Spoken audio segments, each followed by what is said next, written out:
Warning: I am a college student with no prior experience in critique nor journalistic writing.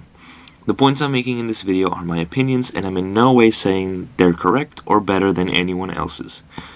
These are just my thoughts after finishing the shows. When talking about romance in anime, what shows come to mind? Shigatsu wa Kimi no Uso, Karekano, Akagami no Shirayuki Hime, Clannad After Story, among others. Two of those that I would add to the list of greatest love stories in anime are OreImo ga Konani Kawaii Wake ga Nai, or My Little Sister Can't Possibly Be This Cute, and Toradora. While I know that Toradora is incredibly well received, personally giving the show a 10 out of 10 over OreImo's 8 out of 10, something that I noticed when watching these shows back to back is the fact that they both share a very key, and in my opinion, very important aspect of romantic drama. We'll dive into that a bit later on though. I'd like to touch on OreImo for a bit. Throughout the years, the topic that's resonated the most throughout the anime community about OreImo, aside from who the best girl is obviously the ending. OreImo is strange in the sense that the ending pretty much blew everything out of the water with a twist that was very violently and passionately received by many. But I'd like to propose a different take, and it's the fact that the show builds up the true final ending in a way that's both believable and perfectly possible, thanks to excellent characterization, attention to detail, and very well executed emotional moments. Yeah, I know what I said. The true ending of OreImo, that is episodes 14 to 16 in Season 2, is far superior than most people give it credit for. Before I start, heavy spoilers for OreImo are inbound, but I'm pretty sure you've seen it already if you clicked on this video. Anyway, let's begin. I won't be explaining in depth the personalities of Kirino and Kyosuke, but it's safe to say that Kirino is bratty, self-centered, and extremely passionate about the things that she loves. Kyosuke, on the other hand, is very laid back, relaxed, but still dependable and a man of his word. In this ending, Kyosuke speaks with every single one of the other girls and, in pretty blatant fashion, completely declares his love for his sister and rejects everyone. They respond with different levels of disbelief and overall make some pretty powerful scenes, one of them being downright cruel. Now, you're asking why? Why would Kyosuke be this brash about this decision? Well, what a lot of people don't see is how Kyosuke truly does begin to fall in love with Kirino from a while before this point in the story, and many of the scenes together are packed with emotion. Kyosuke behaves differently with Kirino than he does with the other girls, even if he's overall a nice guy to all of them. But one thing that remains the same is that Kirino needs Kyosuke, really badly. Well, obviously, you might say. It's the whole point of the show. And yeah, you're right, but there's something hidden in the cracks of this revelation. A lot of it has to do with the time Kuroneko and Kyosuke are together. Granted, this show is rather heavy-handed with these feelings, especially when all three meet later in the street. Kirino confesses that she doesn't like the idea of Kyosuke being with someone other than her, which honestly speaks very greatly about Kirino's love for her brother. She's saying this to him too, in a sense, even though she's speaking to Kuroneko directly. Kyosuke is hearing this firsthand by his sister with none of her bratty attitude, but with true intent. In this scene, we also get the slightest feeling that maybe Kirino wants Kyosuke for herself. That is conveyed by some fantastically done facial animation.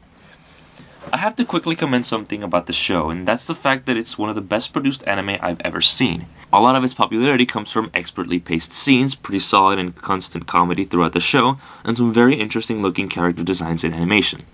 You may hate the show, but by God is it a blast to watch. Anyway, another scene that's very important is episode 13 of Season 2, a flashback episode to Kirino's views of Kyosuke as she grew up. In short, she idolized Kyosuke, wanting him all for herself, eventually having to push him back when he stopped being the perfect brother she envisioned. However, those feelings for him resurfaced after her otaku secret was discovered, and they began working together and helping each other with their problems. All of this leads to episode 14, when Kyosuke, on a Christmas date, confesses his pure and unrequited love for Kirino in the middle of a busy street. Granted, that was pretty hard to sit through at the first time, but that's also why it's an effective scene.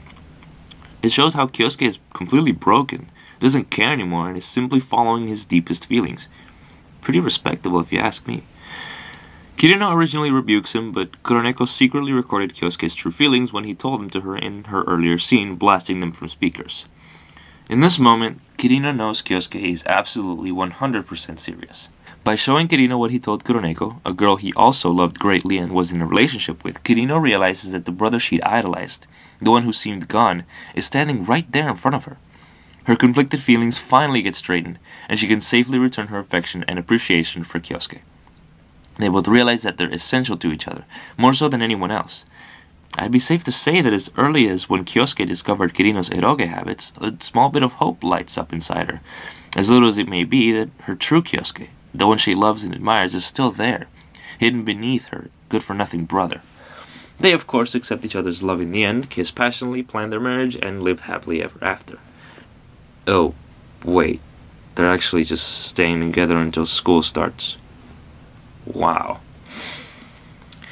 I can actually understand why people didn't like this ending.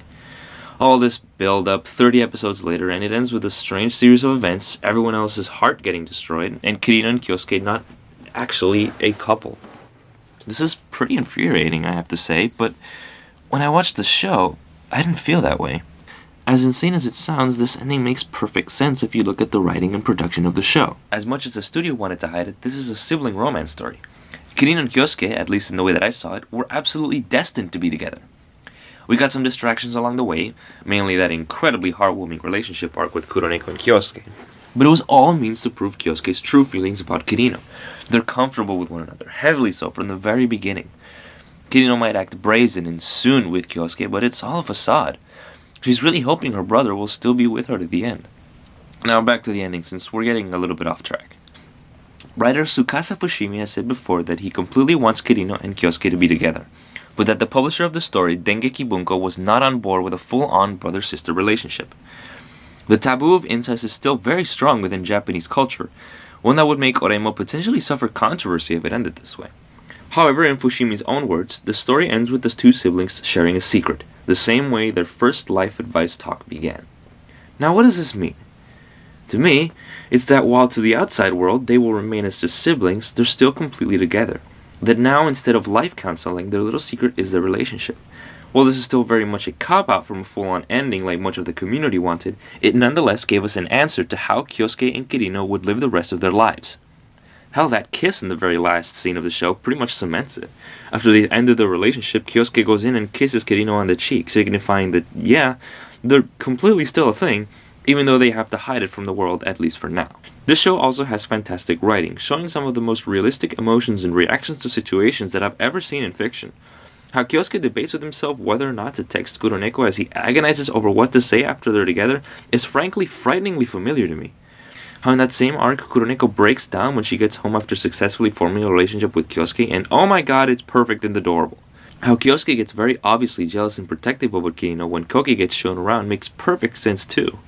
Everywhere in this show there are signs of great writing and character portrayal. You believe these are real people. That's why Kuroneko and Ayase's scenes in the end are so powerful and hard-hitting, because they truly do feel like real life and real people.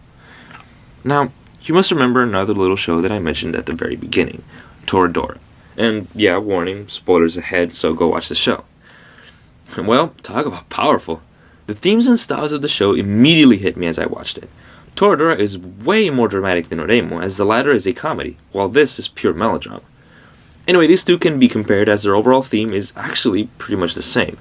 You'll see what I'm talking about in a little bit. What ultimately makes Toradora such a great show is very much the same reason that makes OreImo as competent: the non-romantic interaction between the two main leads. All throughout the show, Taiga and Ryuji are the perfect soulmate couple. From the very first couple of episodes, we're shown how close these two get as soon as they start working together to reach their respective crushes. As the show progresses, though, we see more and more times how powerful their relationship gets by means of sacrifice, affection, and camaraderie. Hell, when they go to the beach in episodes 9 to 10, Taiga, as she puts her feet up on Ryuji's back nonchalantly, one of the better scenes of the show, tells him she feels incredibly comfortable with him around, but that with Kitamura she becomes a nervous wreck. Ryuji also feels the same way towards Minori. Slightly before that, in episode 8, when Ryuji is knocked out in the pool, Taiga saves him, yelling into the crowd that Ryuji is hers and hers alone. These types of themes show, even rather obviously, that these two are everything to each other. It's the same for Ryuji. In the Christmas arc, he leaves the school party to comfort Taiga dressed as a Santa bear. He almost falls to his death trying to cross over into her house. It's so obvious he loves her. Hell, just making food for her and taking care of her is practically love. Even though it's been said countless times, it all strengthens the fact that they are in fact going to get together.